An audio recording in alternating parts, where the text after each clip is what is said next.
Everyone in the city feared him. Vincenzo Moretti, the most ruthless mafia boss alive. But there was one thing even he couldn't control. His little girl, born blind, born into darkness. Doctors said it was permanent. Specialists charged millions just to repeat the same words. There is no cure. And the mafia boss, a man who could destroy empires, couldn't do anything to help his own daughter see until the day the new maid arrived. She was quiet, soft-spoken, almost invisible in the mansion. No one paid attention to her until she noticed something no doctor, no nurse, and no specialist had ever bothered to look at. It happened one morning when the little girl reached for a toy and turned her head toward a sound, too precisely, too accurately, as if she saw something. The maid froze. Her heart raced. She knelt beside the child, lifted her face gently toward the light, and what she saw made her gasp so loud the girl flinched. Because the little girl wasn't blind, not entirely. She'd been forced into darkness by something far more shocking than a medical condition. And when the maid uncovered the truth, the mafia boss's entire world, his power, his enemies, his own family, began to crumble. Stay with me until the end, because what the maid discovered inside that mansion will change everything you thought you knew about this family. Before we begin, don't forget to like this video, hit subscribe, and comment where you're watching from. Now let's get started. Vincenzo Moretti wasn't born into power. He clawed his way to the top through blood, betrayal, and calculated violence. By 45, he controlled half the city's underground operations. Politicians trembled at his name. Rival families disappeared overnight when they crossed him. His word was law, and his reach extended far beyond the shadows where most criminals operated. But success came at a price. 3 attempts on his life in 2 years. Enemies circling like vultures. Trust became a luxury he couldn't afford, and paranoia his closest companion. The fortress he built around himself grew higher with each passing year. Then Isabella was born. The moment Vincenzo held his daughter for the first time, something shifted inside him. This tiny, fragile life represented everything he had forgotten existed. Innocence, hope, unconditional love. For the first time in decades, the hardened criminal felt vulnerable in a way that terrified him. But within days, the doctors delivered devastating news. Isabella showed no response to light, no tracking of movement, no visual awareness whatsoever. Test after test confirmed their worst fears: complete congenital blindness. Vincenzo's wife, Maria, had died during childbirth from complications no amount of money could prevent. Now his daughter would face a lifetime of darkness. The man who could make problems disappear with a single phone call found himself powerless against fate itself.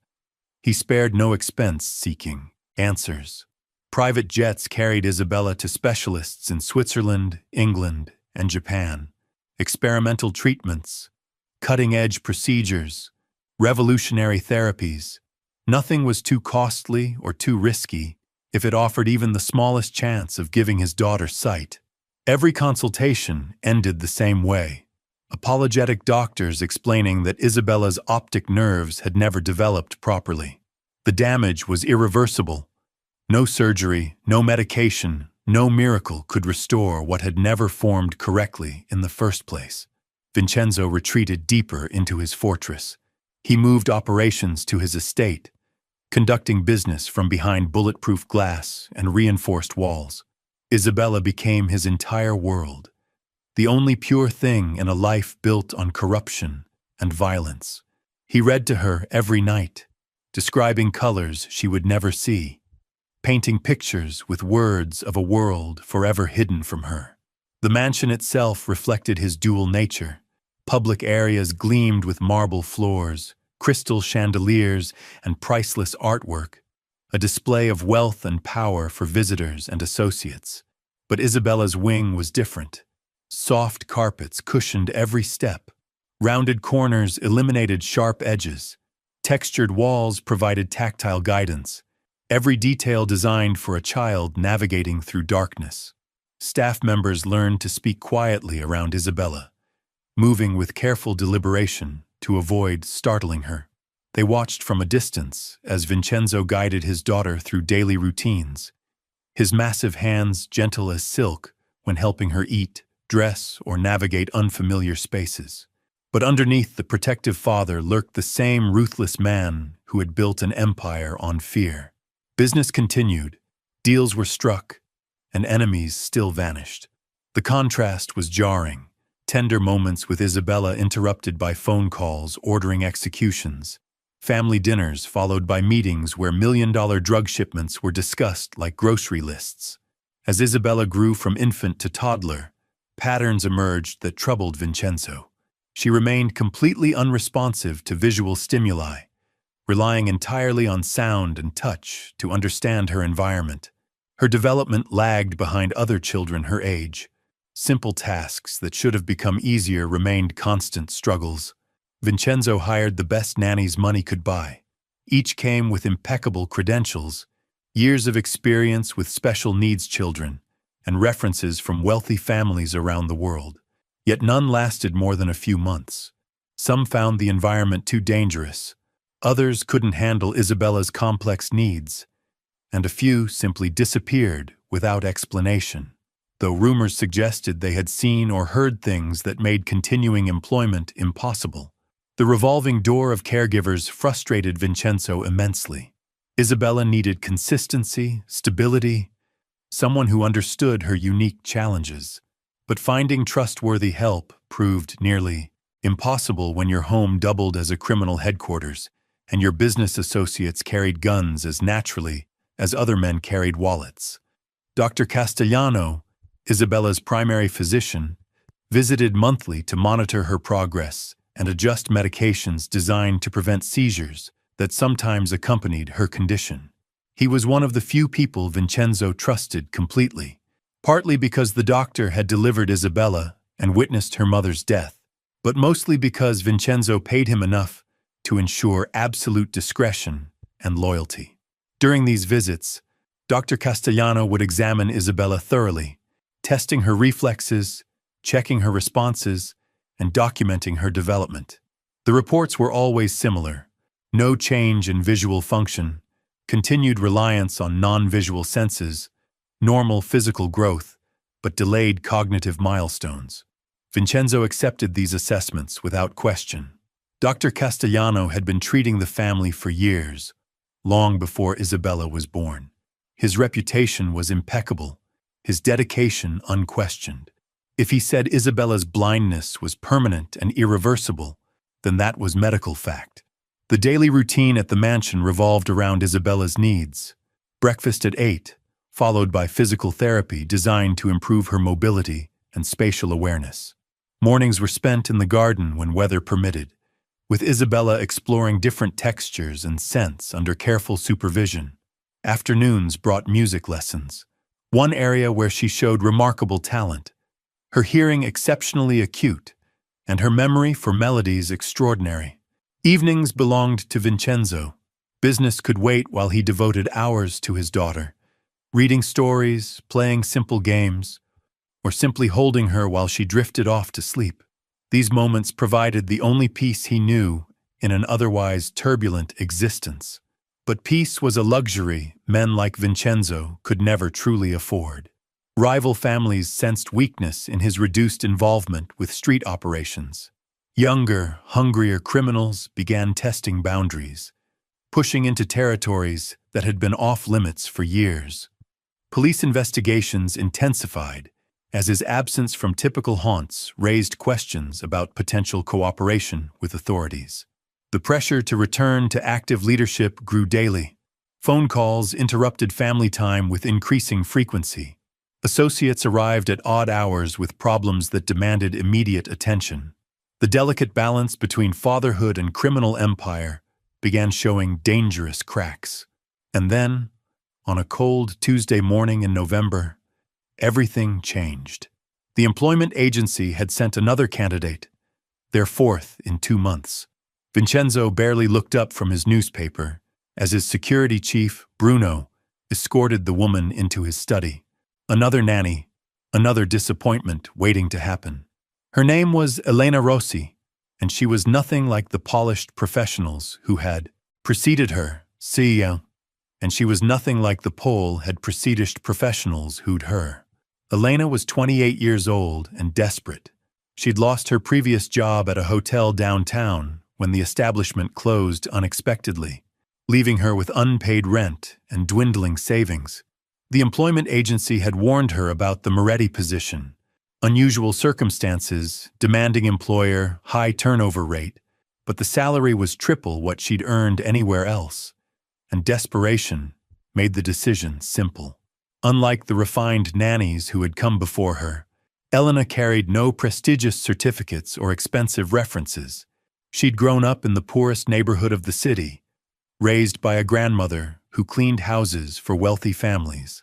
Elena had learned early that survival meant paying attention to details others missed, staying quiet when adults spoke, and making herself useful without being seen.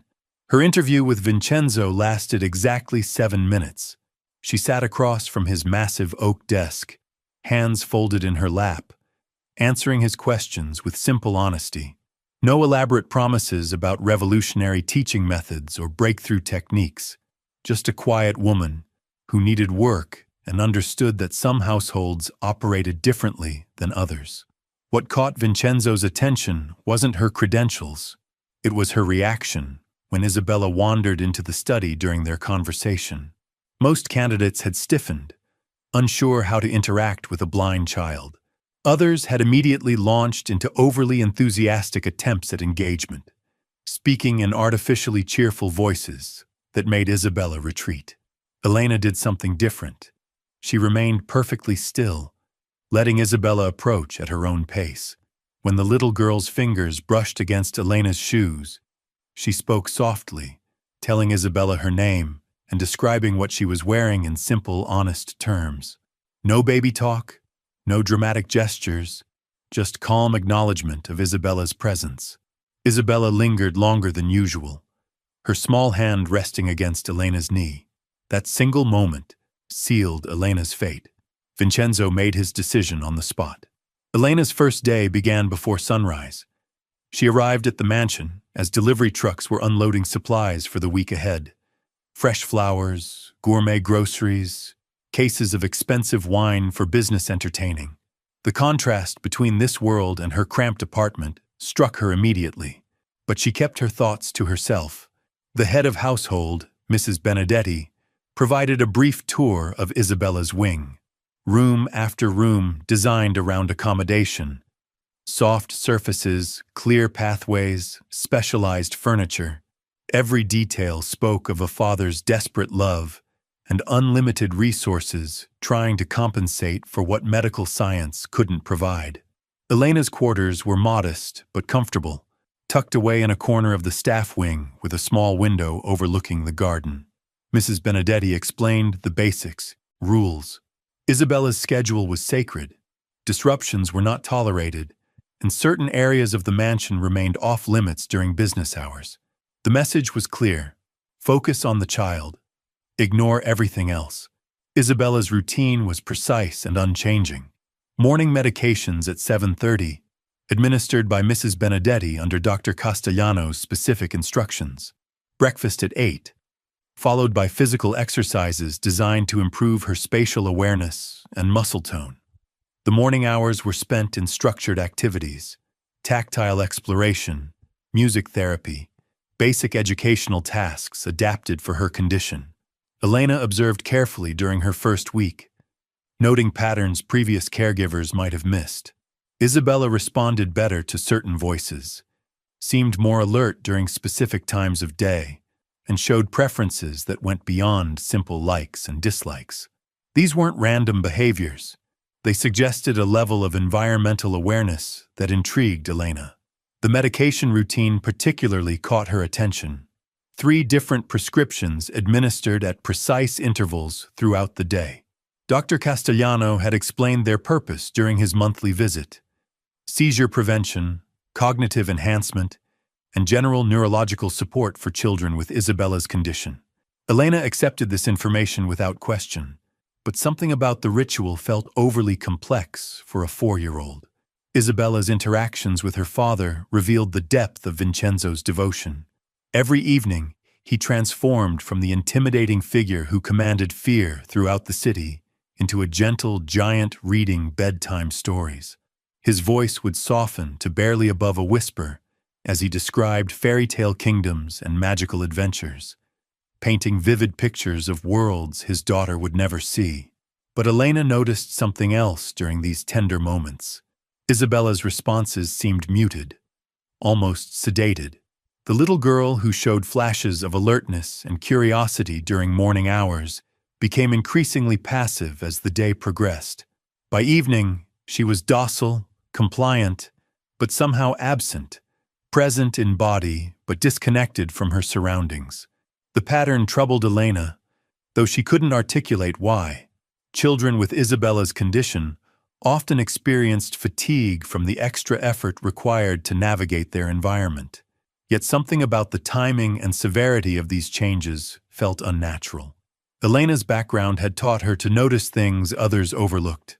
Growing up poor meant developing survival instincts, recognizing when adults were hiding something, sensing tension beneath polite conversations, understanding that wealthy families often harbored secrets behind their perfect facades. These skills had kept her safe in dangerous neighborhoods and unreliable jobs, and now they whispered warnings she couldn't quite understand. The mansion's staff operated with military precision, but Elena detected undercurrents of fear beneath their professionalism. Conversations stopped when she entered rooms. Glances were exchanged when they thought she wasn't looking. Everyone seemed to know something she didn't, and their carefully neutral expressions suggested it wasn't pleasant knowledge. Vincenzo's business associates visited regularly, their expensive suits and cold eyes a stark contrast to the domestic tranquility of Isabella's world. Elena learned to make herself invisible during these encounters, understanding instinctively that curiosity about such matters could prove dangerous. Yet she couldn't help noticing how Isabella seemed to sense these visits, becoming more withdrawn on days when strangers filled the house with tension. 3 weeks into her employment, Elena made her first real breakthrough with Isabella. During their afternoon music session, she began humming a simple melody, while Isabella played with textured blocks.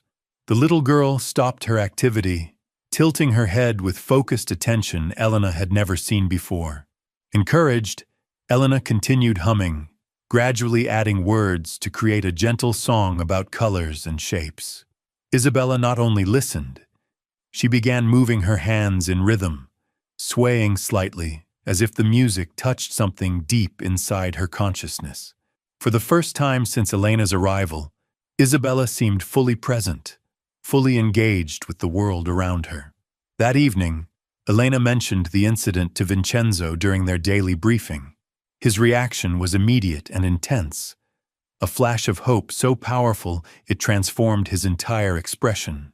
He questioned Elena extensively about every detail, demanding to know exactly what had happened, how Isabella had responded, whether the moment could be repeated. Elena repeated the song the following day, and again Isabella responded with remarkable focus. But as the afternoon progressed and medication time approached, that bright alertness began to fade. By evening, Isabella was back to her passive, disconnected state, leaving Elena with more questions than answers. The breakthrough with music opened new doors in their relationship. Isabella began reaching for Elena more frequently, seeking physical contact and comfort that went beyond simple care needs. She would rest her small hand on Elena's arm while listening to stories, or lean against her during quiet moments in the garden. These gestures of trust meant everything to Elena, who had never experienced unconditional affection before. Her own childhood had been marked by absence and neglect, leaving her unprepared for the pure love a child could offer.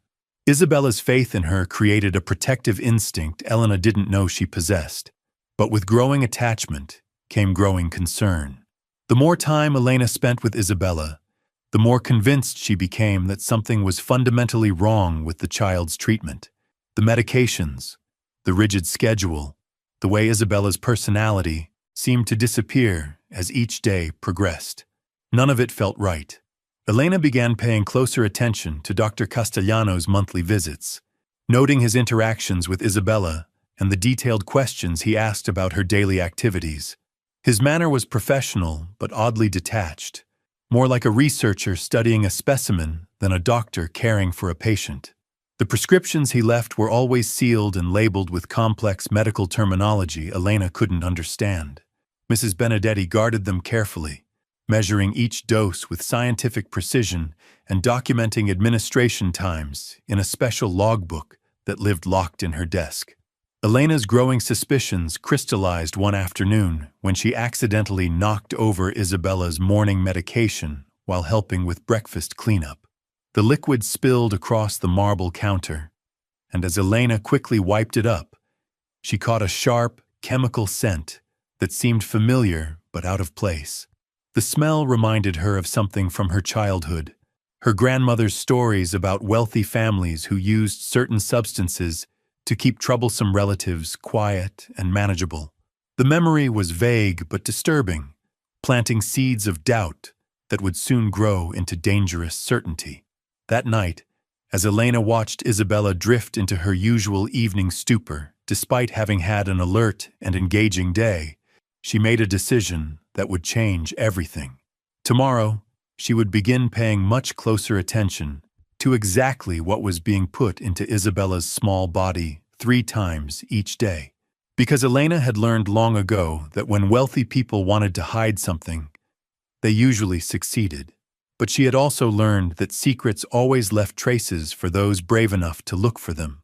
For them. Elena's investigation began with simple observation. She started arriving 15 minutes early each morning, using the extra time to familiarize herself with the mansion's rhythms. Staff movements followed predictable patterns, but she noticed something peculiar about medication preparation. Mrs. Benedetti didn't simply pour Isabella's medicine from labeled bottles. Instead, she mixed specific amounts from 3 different vials in a small measuring cup, stirring the combination with scientific precision. The ritual took nearly 5 minutes and required complete concentration, as if any deviation could prove catastrophic. Elena memorized these details while pretending to organize Isabella's morning activities. The first vial contained a clear liquid that moved like water. The second held something thicker, almost syrupy, with a faint amber tint. The third was completely opaque, milk white and dense. When combined, they created a pale yellow mixture that Isabella drank without complaint. But here's what caught Elena's attention. On days when Dr. Castellano visited, Isabella received an additional dose just before his examination. Mrs. Benedetti would excuse herself during these appointments, returning with a fresh mixture that Isabella consumed while the doctor asked his routine questions about her responses and development. Elena began tracking Isabella's behavior patterns more carefully, noting her alertness levels throughout each day. The correlation became undeniable. Isabella was most responsive during the longest gaps between medications, particularly in late morning before her noon dose. By evening, after 3 full doses, she was practically catatonic. The breakthrough came during Isabella's 4th week under Elena's care. A water pipe burst in the kitchen, flooding the main level and creating chaos throughout the mansion. Mrs. Benedetti was occupied with damage control, coordinating repair crews, and salvaging expensive furnishings. In the confusion, Isabella's noon medication was delayed by nearly 2 hours. During those extra minutes of clarity, Isabella did something extraordinary. She turned toward a window when a bird landed on the outside sill, following its movement as it hopped along the ledge, not just turning toward the sound, but tracking visual motion with her eyes. Elena's heart nearly stopped. She moved slowly to avoid startling Isabella, positioning herself directly in the child's line of sight. When she waved her hand gently, Isabella's gaze shifted slightly, following the movement. It wasn't perfect vision, but it wasn't complete blindness either. The moment shattered when Mrs. Benedetti burst into the room with Isabella's delayed medication. Elena quickly resumed normal activities, but her mind raced with implications. If Isabella could see, even minimally, why was everyone convinced she was completely blind? And why did her visual responses disappear after taking her prescribed medicine? That night, Elena lay awake connecting pieces of a puzzle that horrified her. The chemical smell from the spilled medication, Isabella's increasing passivity as each day progressed, Dr. Castellano's detached manner during examinations, Mrs. Benedetti's secretive mixing ritual, the timing of doses designed to ensure Isabella was heavily sedated whenever medical professionals evaluated her condition. Someone was deliberately suppressing Isabella's vision. But who would do such a thing to an innocent child? And more importantly, why? Elena's first suspect was Dr. Castellano himself. Perhaps he was conducting unauthorized experiments, using Isabella as a test subject for new medications.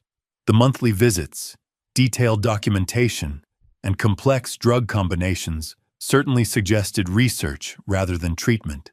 But that theory raised disturbing questions about Vincenzo's involvement. Surely the protective father would never knowingly allow his daughter to be used as a laboratory specimen, unless Vincenzo didn't know. The possibility sent chills through Elena's entire body. What if the most feared man in the city was being deceived about his own daughter's condition?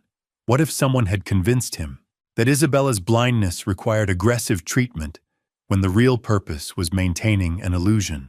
But why would anyone want to keep Isabella blind? Elena considered various motives, each more disturbing than the last. Perhaps someone planned to kidnap her and wanted her unable to identify them later. Maybe keeping her dependent and helpless served some twisted psychological purpose. Or worse, maybe her blindness was connected to Vincenzo's criminal activities in ways Elena couldn't imagine. Elena realized she needed proof before approaching Vincenzo with her suspicions. Accusing his trusted family doctor of deliberately harming Isabella without solid evidence would likely result in her immediate dismissal, or worse. She had heard enough whispered conversations among staff to understand that people who crossed the Moretti family often simply vanished. Her opportunity came the following week when Mrs. Benedetti fell ill with severe food poisoning. The older woman spent 2 days bedridden, unable to perform her usual duties. Vincenzo arranged for temporary help with household management, but Elena volunteered to handle Isabella's medication routine personally. For the first time, she had unsupervised access to the mysterious vials that controlled Isabella's daily existence. Elena studied each container carefully, noting manufacturer labels, lot numbers, and expiration dates. 2 of the medications bore standard pharmaceutical markings from reputable companies. But the third vial was different. It carried no brand identification, only a handwritten label with chemical abbreviations Elena didn't recognize. That unmarked vial contained the milk-white substance that formed the base of Isabella's daily cocktail. Elena carefully removed a small sample, sealing it in an empty vitamin bottle she smuggled out of the mansion in her purse. Getting the substance analyzed would require contacts she didn't have and money she couldn't afford, but she would find a way. More importantly, Elena decided to conduct her own experiment. Instead of the full prescribed dose, she gave Isabella only the 2 legitimate medications, omitting the mysterious third component entirely. If her suspicions were correct, Isabella should show increased alertness and visual response within hours. The results exceeded Elena's wildest expectations. By afternoon, Isabella was more animated than Elena had ever seen her. She responded to visual cues with remarkable consistency, tracking movement and reacting to changes in lighting. Her speech became clearer, her coordination improved, and for brief moments, she seemed like a completely normal 4-year-old child. But Elena's triumph was short-lived. When Vincenzo returned home that evening for their usual father-daughter time, his reaction to Isabella's improved condition was immediate alarm rather than joy. "What's different about her today?" he demanded, studying his daughter's unusually bright expressions. "She seems agitated, almost hyperactive." Did something happen during her therapy session? Elena's heart pounded as she struggled to provide innocent explanations for Isabella's increased responsiveness. She mentioned the delayed medication schedule due to Mrs. Benedetti's illness, suggesting that might account for minor changes in Isabella's behavior patterns. Vincenzo's concern deepened. He immediately called Dr. Castellano, describing Isabella's condition and requesting an emergency consultation. The doctor arrived within an hour, his usually composed demeanor replaced by obvious anxiety when he observed Isabella's alertness. "This level of stimulation isn't healthy for her nervous system," Dr. Castellano explained to Vincenzo after examining Isabella thoroughly. "Children with her specific condition can experience dangerous overstimulation if their medication schedule is disrupted. We need to restore her proper dosage immediately." Elena watched in horror as Dr. Castellano prepared an emergency injection, explaining that Isabella required immediate sedation to prevent potential seizures or neurological damage. The child, who had been laughing and reaching for toys just minutes earlier, became limp and unresponsive within seconds of receiving the shot. "Her condition is more fragile than we initially believed," Dr. Castellano told Vincenzo as they observed Isabella's now motionless form. "Any deviation from her prescribed treatment could result in permanent brain damage or death. I recommend we increase her daily dosages to prevent future episodes like this." Vincenzo nodded grimly, his face etched with guilt and fear. "Do whatever is necessary to protect her," he said. "I don't care about the cost." Elena maintained her composure throughout the crisis, but internally she was screaming. Dr. Castellano had just convinced Vincenzo that Isabella's miraculous improvement was actually a life-threatening emergency requiring more aggressive treatment. The manipulation was so smooth, so professionally presented, that even Elena began questioning her own observations. But doubt evaporated when she caught Dr. Castellano's expression during an unguarded moment. As he prepared to leave the mansion, believing himself unobserved, his mask of medical concern slipped completely. The cold calculation in his eyes revealed someone who felt no compassion for his young patient, only satisfaction at successfully maintaining a deception. Elena realized she was witnessing something far more sinister than medical malpractice. This was a deliberate, ongoing conspiracy designed to keep Isabella in a state of artificial disability. But the scope of the deception suggested involvement beyond just one corrupt doctor. Someone with significant resources and long-term planning had orchestrated this entire situation. The question that terrified Elena most was simple.